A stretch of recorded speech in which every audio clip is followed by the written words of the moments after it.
Hello there, my quiet friend. Welcome to Calm Warrior Tales for Sleep. You are safe now. Whatever burdens you've carried today, you can gently set them down. Just for now, this time is for you, to rest, to breathe, to remember that even in the most chaotic and despairing moments of human history, there are always those who choose to stand for light, to offer comfort, and to heal. Tonight, we'll drift into the extraordinary story of Clara Barton, a woman whose very presence was a beacon, whose hands brought solace, and whose spirit kept the lights on when darkness threatened to consume all. Can you imagine just for a moment a flickering oil lamp? Its gentle glow casting soft shadows, defying the encroaching night. Now imagine a woman carrying that very lamp, not through a quiet home, but through a landscape scarred by conflict, where the air hummed with the echoes of distant cannons and the low moans of the injured. She walked where courage was measured not by a sword, but by the steady flame she carried and by the boundless compassion in her heart. This was Clara Barton, a quiet soul who became a mighty force, illuminating the path to healing and hope. So breathe in deeply, exhale slowly, and let her remarkable journey gently guide you towards profound peace. Main story. 1. Childhood shadows, the seed of compassion. Our journey begins not on a battlefield, but in the quiet, green hills of North Oxford, Massachusetts in the year 1821. It was here that Clara Barton, born Clarissa Harlow Barton, entered the world as the youngest of 5 children in a bustling, close-knit family. Her childhood home was a place of warmth, filled with the lively chatter of siblings and the comforting rhythms of rural life. Yet, amidst this vibrancy, young Clara was remarkably, even intensely shy. She was a quiet, reserved child, often preferring the company of her own thoughts to boisterous games. She spoke softly, observed keenly, and held her emotions close, a stark contrast to her more outgoing older siblings. Her voice was often barely a whisper, her presence almost ethereal. This innate shyness, however, was not a sign of weakness. Rather, it was a veil that concealed a deeply sensitive and observant soul, a heart already brimming with an extraordinary capacity for empathy. Her parents, Captain Stephen and Sarah Barton, a pragmatic farmer and a woman of sharp intellect, recognized this quiet depth in their youngest, nurturing her gentle spirit even as they encouraged her to find her own way in the world. It was within the walls of this very home that the first, tender seed of Clara's life's calling was sown. When she was just 11 years old, a profound event shook the family. Her older brother, David, suffered a severe head injury from a fall while working on a barn roof.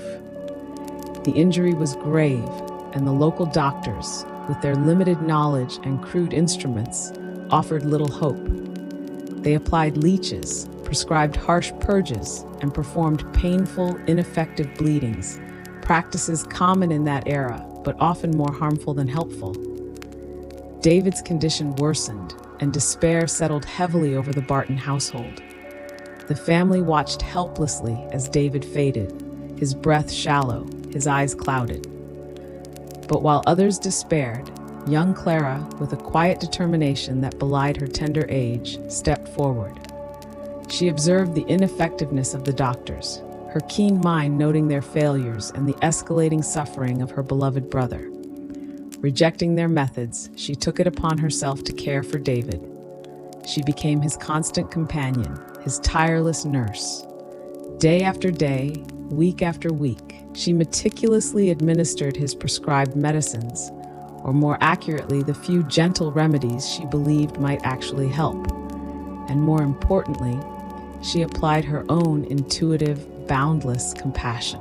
She prepared soothing poultices, carefully changed his dressings, and sat by his bedside for hours, reading to him, talking to him in soft, calming tones, and simply offering the quiet comfort of her presence. She learned to observe his every flicker of consciousness, every subtle change in his breathing, every nuance of his pain. It was a rigorous, demanding apprenticeship in a world where formal nursing education, as we know it today, simply did not exist in America. The very concept of professional nursing was yet to be born. Care for the sick was largely relegated to family members or untrained women, often relying on folklore and rudimentary practices. Yet in that small bedroom under the dim light of an oil lamp, Clara, a mere child, was forging her own path, developing an innate understanding of healing and human connection that would serve her and countless others throughout her extraordinary life. Her hands, small and gentle, became instruments of comfort, her spirit a wellspring of unwavering hope. David, against all odds, slowly recovered, a living testament to Clara's quiet dedication and profound burgeoning abilities. The experience solidified something profound within her, the deep, undeniable call to alleviate suffering. It was the first glimmer of the extraordinary light she would one day carry. The Massachusetts landscape outside her window, with its rolling hills and quiet woods, seemed to whisper to her. The early mornings, touched by the golden light filtering through the wooden slats of her window, held a quiet promise. She may have been shy, but within her quietude lay a deep reservoir of strength, a burgeoning sense of purpose. The seeds of the future, angel of the battlefield, were quietly taking root, nurtured by empathy and a dawning understanding of human vulnerability. Number 2, a teacher of light. Finding her voice as Clara blossomed into womanhood, her inherent shyness remained a part of her, a gentle veil over her vibrant spirit. Yet, beneath that quiet exterior beat a heart brimming with purpose and a mind hungry for contribution. At the tender age of 17, Clara stepped bravely into a new role, one that seemed a natural extension of her nurturing spirit. She became a teacher. Her classrooms were often simple, humble affairs, but within them, Clara found her voice. She discovered a profound joy in guiding young minds, in illuminating pathways to knowledge for children who might otherwise be denied the chance to learn. She believed passionately in the transformative power of education, especially for those less fortunate. She possessed an intuitive ability to connect with her students, to calm their restless minds, and to ignite a spark of curiosity within them, her gentle demeanor belying a firm resolve to instill discipline and a love for learning.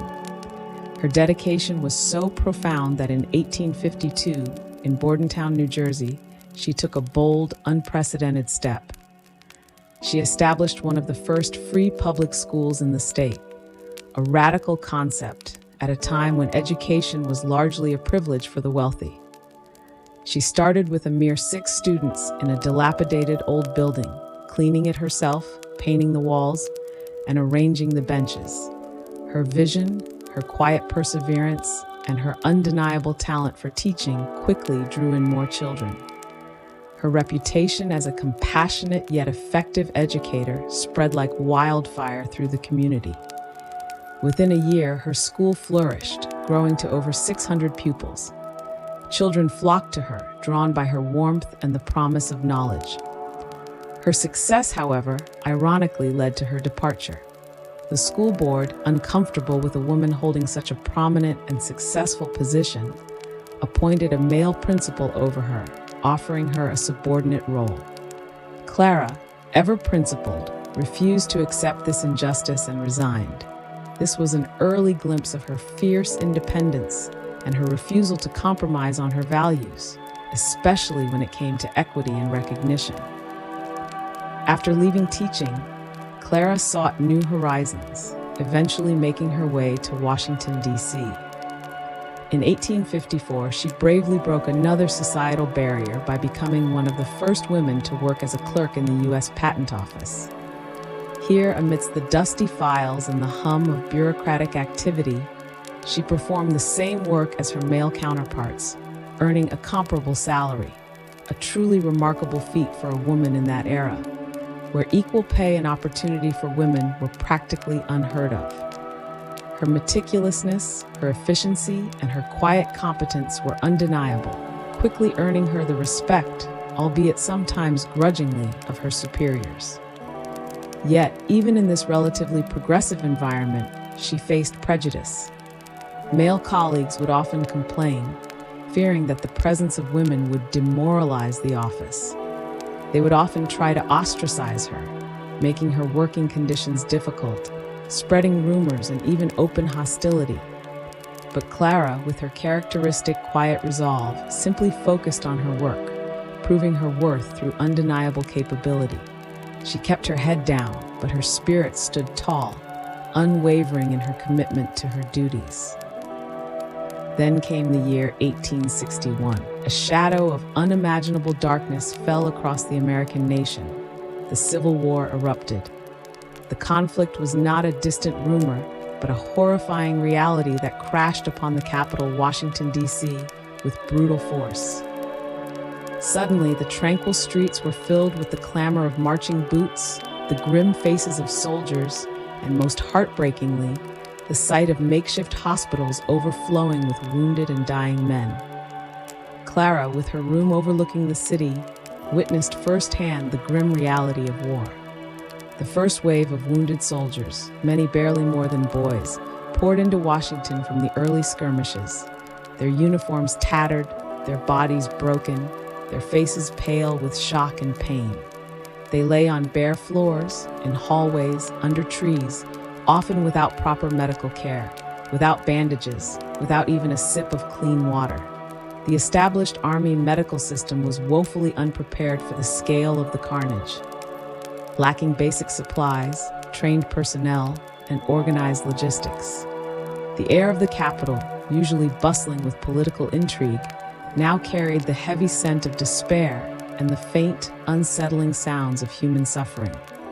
Clara, a woman of deep empathy who had nursed her own brother back to health, could not stand by and watch. Her heart ached with profound anguish at the sight of such widespread suffering.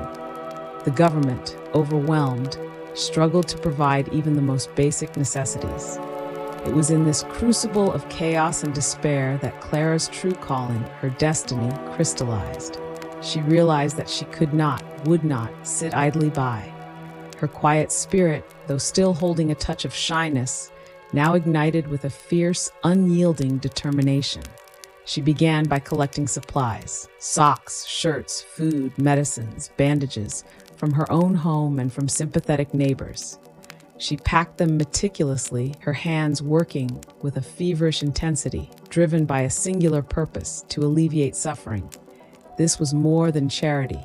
It was a profound act of defiance against despair, a testament to her unwavering belief in human compassion. The light of her purpose, long simmering, had finally found its true flame. She would not wait for others to act. She would go herself. 3. The Angel of the Battlefield. A light in the darkness. The sound of distant cannons was a relentless, mournful drumbeat against the horizon, a grim soundtrack to the unfolding tragedy. The air grew thick with the metallic tang of blood, the acrid scent of gunpowder, and the pervasive odor of suffering. For Clara Barton, these sounds and smells were not a deterrent, but a summons. She sought special permission, battling bureaucratic hurdles and prevailing societal norms that dictated women's place was far from the battlefield. Military officials, steeped in tradition, initially dismissed her requests, arguing that the front lines were no place for a lady. Yet her quiet persistence was a force to be reckoned with. She declared, with unwavering conviction, her voice soft but firm, that while our soldiers stand and fight, I can but minister to their needs. Her arguments were simple, direct, and unassailable. The men needed help, and she was capable and willing to provide it. And so she went. She journeyed to the very heart of the conflict, pushing ever closer to the front lines where the fighting raged with unimaginable ferocity. Her chosen battlefield was not one of strategic maneuvers or military objectives, but one of raw human suffering. She arrived at the blood-soaked fields of Antietam in September 1862, a place that would forever be etched in history as the single bloodiest day in American military history. The ground, still wet with dew in the early morning, was soon soaked with the blood of thousands. The air screamed with the din of musketry and the roar of cannon fire. Men lay broken and bleeding, their cries echoing across the fields. Doctors, overwhelmed and under-equipped, performed amputations with terrifying speed and minimal anesthesia, often tossing severed limbs onto growing piles. The scene was a living nightmare, a tableau of unimaginable horror. The sheer scale of the casualties was unprecedented, pushing the medical corps beyond its breaking point. But amidst this chaos, a quiet, steady presence emerged. Clara Barton moved through the carnage like a ghost of mercy, her small figure illuminated by the flickering light of the oil lamp she carried. This lamp, more than just a source of light, became a symbol of hope. In the darkness of the night, its gentle glow cut through the oppressive gloom, a beacon for the dying, a silent promise of comfort. She was famously called the Angel of the Battlefield by the grateful soldiers, a title that encapsulated her selfless dedication and the almost miraculous comfort she brought.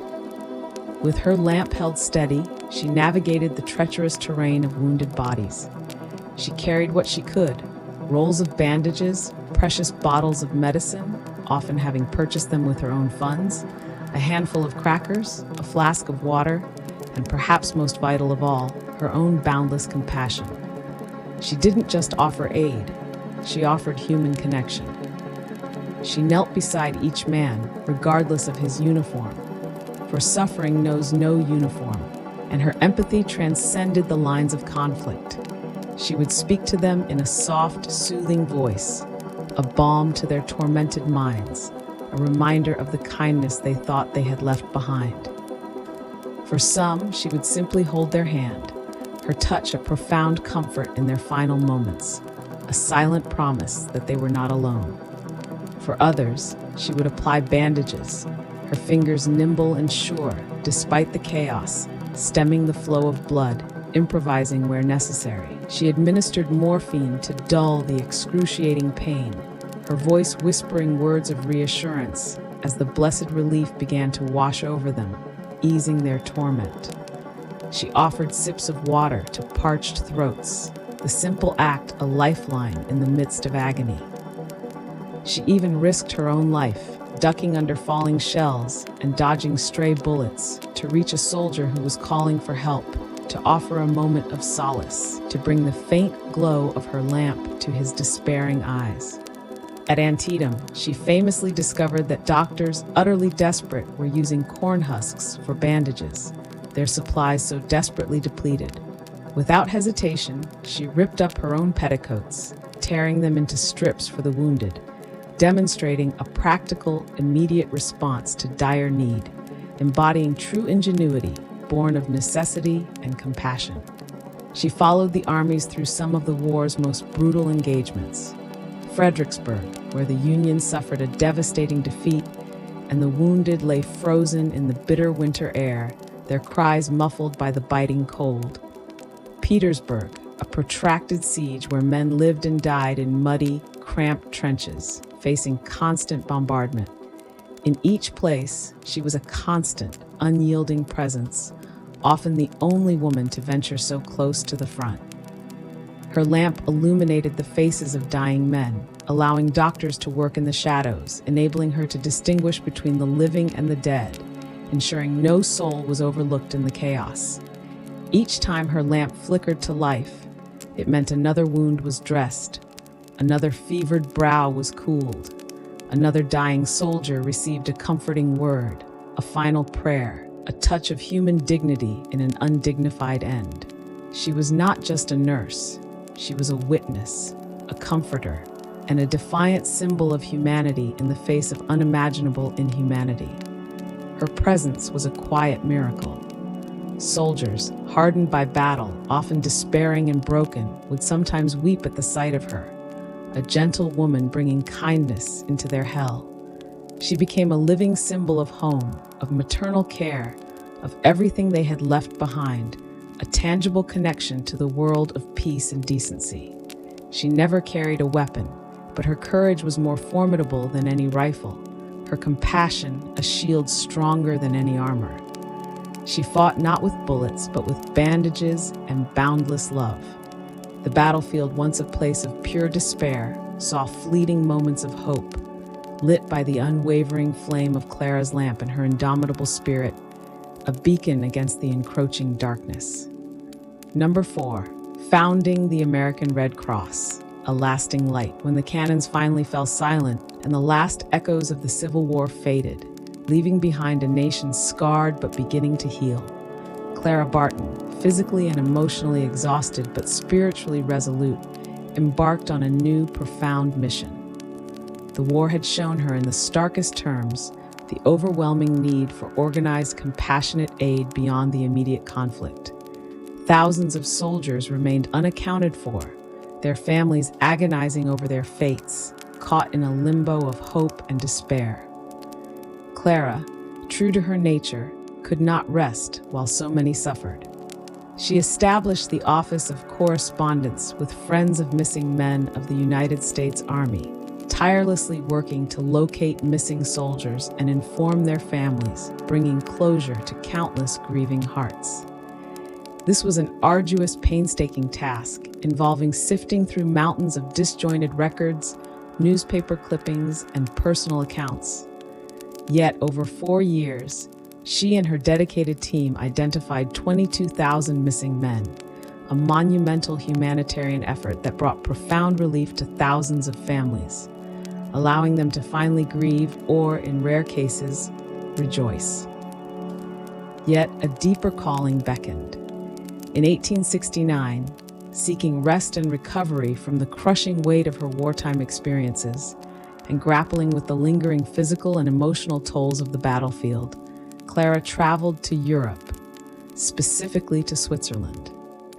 It was there that she encountered a revolutionary idea, one that resonated deeply with her core beliefs and her recent experiences: the International Red Cross. Founded by Henry Dunant after witnessing the horrors of the Battle of Solferino in Italy, this visionary organization advocated for impartial humanitarian aid during wartime, calling for neutrality and protection for medical personnel and the wounded, regardless of their allegiance. The concept of an impartial, international body providing relief, cutting through the red tape and politics to reach those in dire need, struck Clara as profoundly enlightened. It was the formalized, global extension of the very principles she had instinctively applied with her lamp and bandages on the battlefields of America. She saw its immense potential, its capacity to prevent future suffering on a vast scale. Inspired and invigorated despite her still fragile health, Clara returned to the United States in 1873, her resolve unbreakable. The idea of the Red Cross, however, was initially met with skepticism and resistance in America.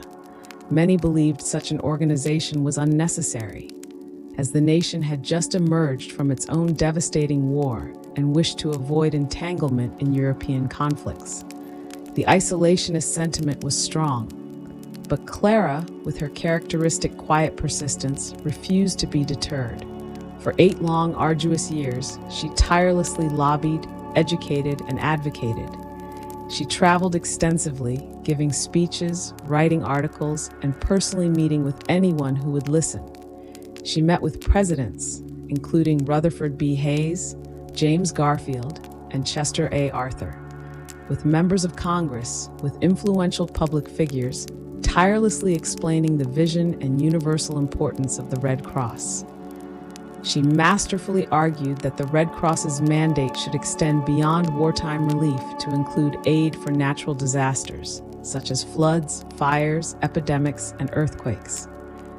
This broadened vision, often referred to as the American Amendment to the Red Cross Treaty, ultimately proved crucial in garnering widespread support, convincing a skeptical nation that such an organization would serve its own people in times of peace as well as war. Her relentless efforts finally bore fruit. On May 21, 1881, the American National Red Cross was officially founded, with Clara Barton, the quiet warrior, serving as its first president. It was a triumph of perseverance, a testament to her unwavering belief in organized compassion and her singular ability to transform a radical idea into a tangible reality. Under Clara's visionary leadership, the American Red Cross became an immediate, vital force for good.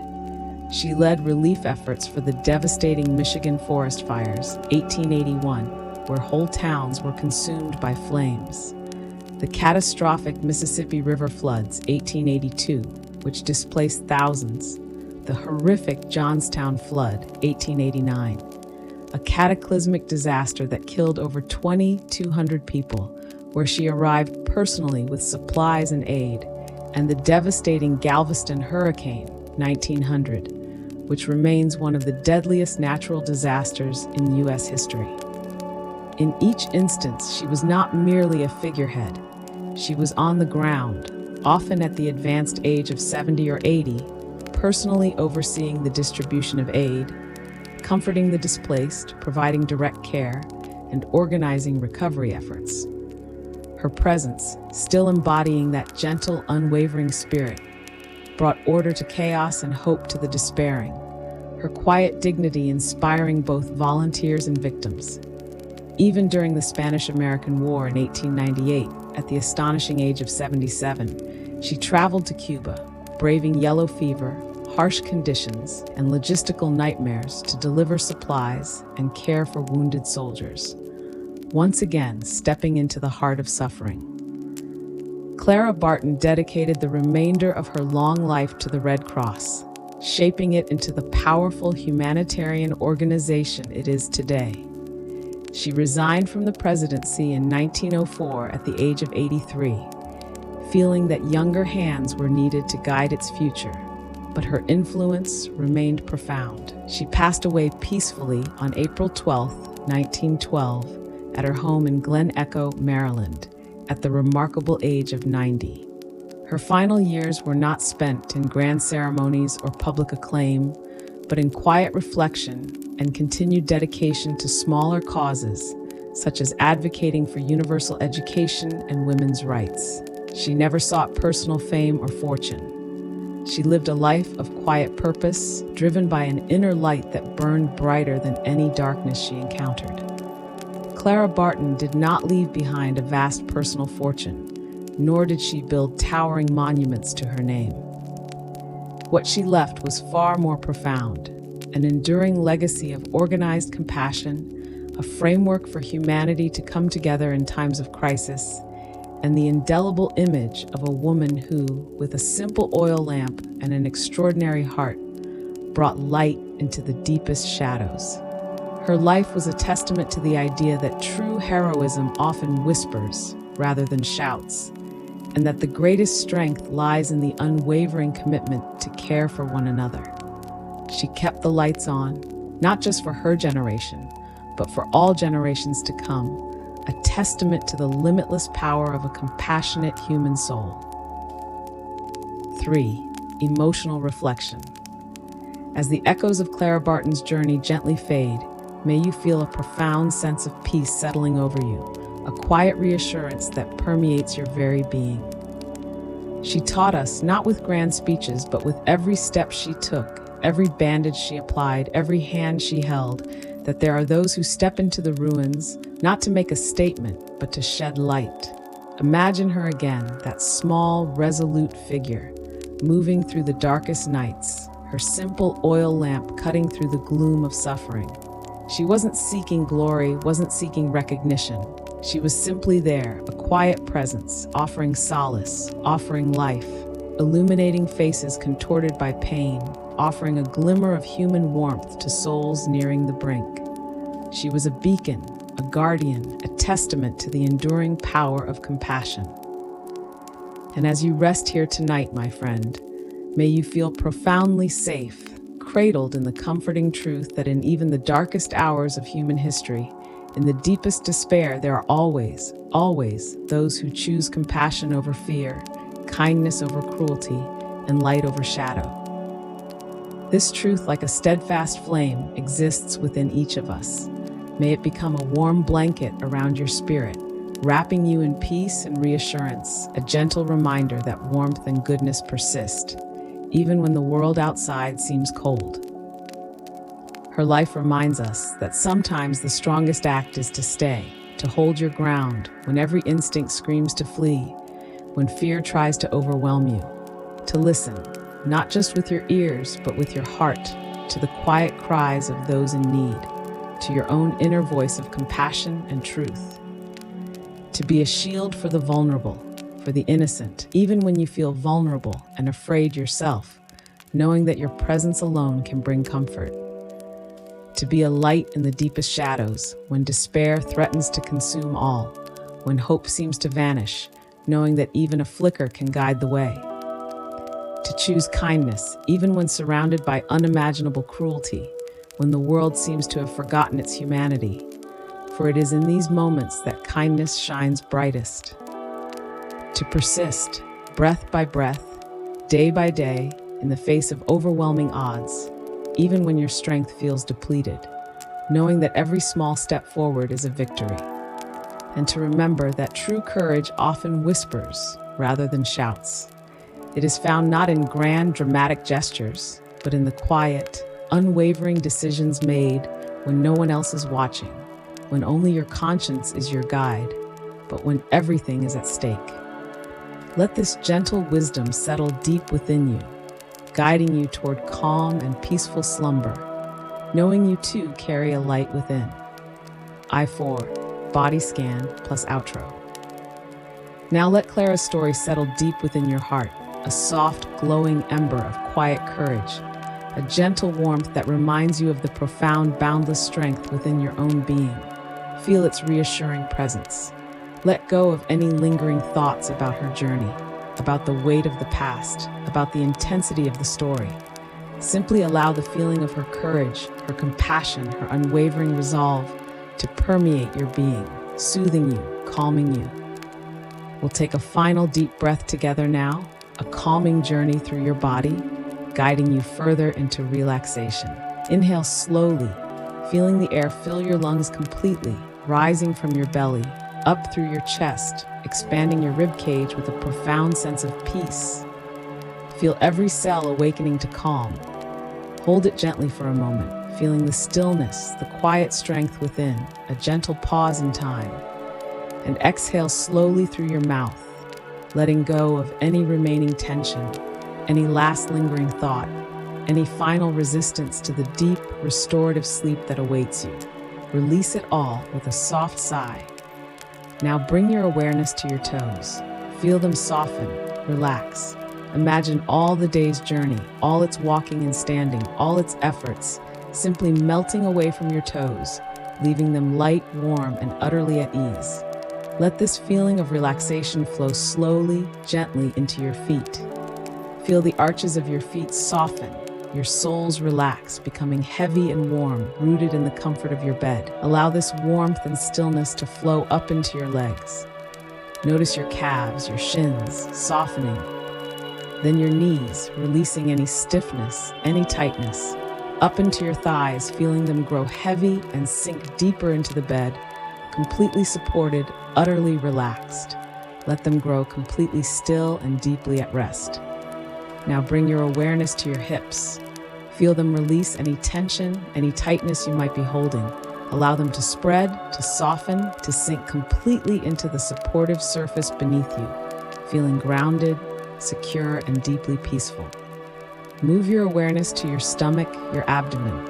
Feel your abdomen soften and relax with each gentle breath, rising and falling rhythmically. Release any tightness, any residual stress or anxiety you might be holding in your core.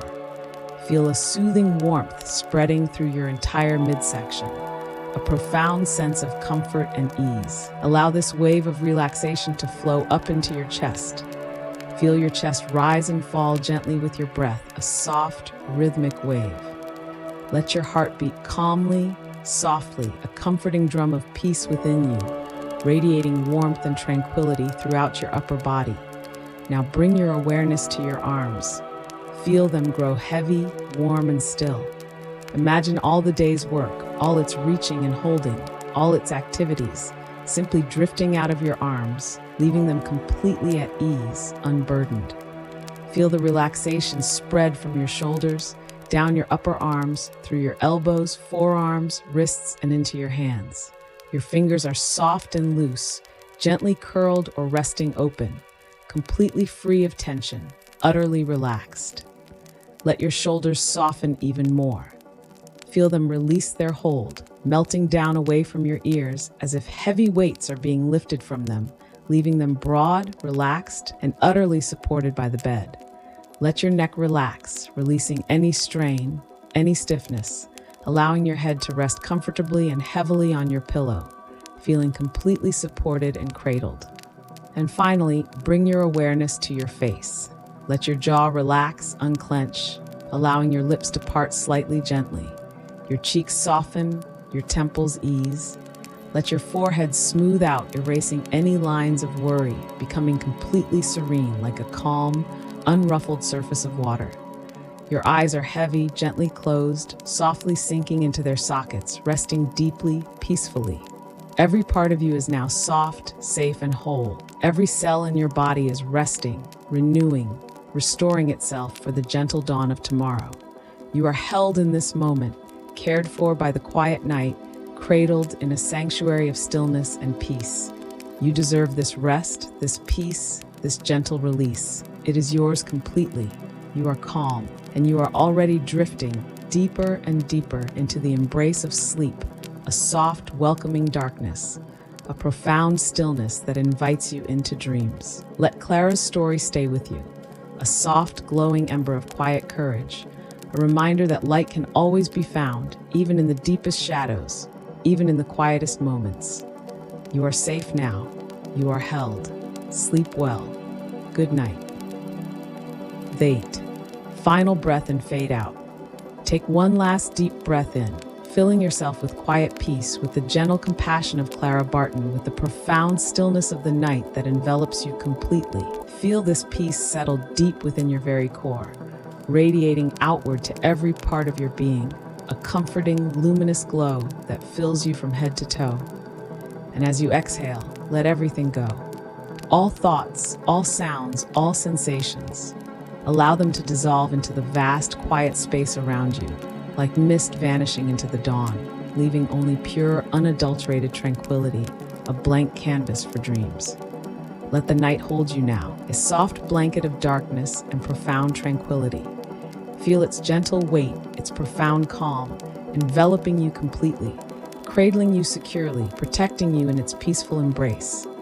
Let sleep take the reins, gently guiding you into a deep, restorative rest, carrying you effortlessly into the realm of dreams, into a world of peace and renewal, a slumber filled with gentle quiet and profound calm.